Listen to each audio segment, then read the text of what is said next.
5. This is the news at 6 on NBC6 HD. Unconstitutional. There's no rational basis to preclude homosexuals from adopting. A judge throws out Florida's 31-year-old ban on gay adoptions. And they're a family in every way except in the eyes of the law. South Florida, thrust to the center of America's culture war. Today I've cried my first tears of joy in my life. An outpouring of emotion from a man fighting to adopt the foster children in his care. We were going to be a family, a real family. The Department of Children and Families vowing to appeal this. Fight for a family.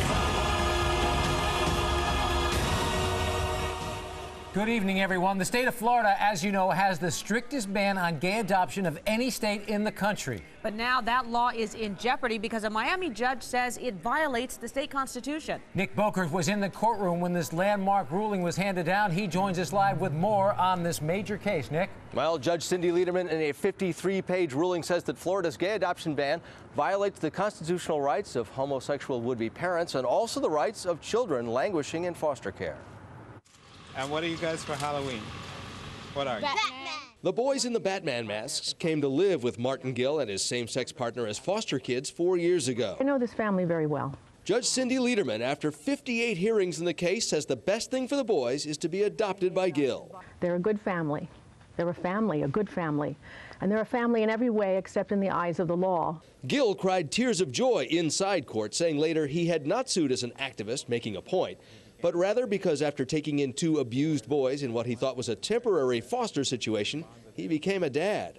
I felt that the only right thing to do was adopt these children. It wouldn't be right after they were thoroughly bonded with us to give them up to another family. Gill says the state has 3,500 kids in foster care awaiting adoption and hopes that his court fight will eventually help them find homes. We have filed a notice of appeal with the court. State lawyers vow an appeal, and everyone expects this case to go to Florida's Supreme Court in the end. This is an outrageous decision. Anthony Verdugo of the Christian Family Coalition says Judge Lederman's legislating from the bench. It is not her role to decide public policy, and that is exactly what she's doing in this particular case. But the lawyers who argued Martin Gill's case said the evidence was overwhelming that Florida's ban is undercut by social science studies. 30 years of research confirms that children raised by gay parents do just as well as those raised by straight parents. There are answers. The research is robust.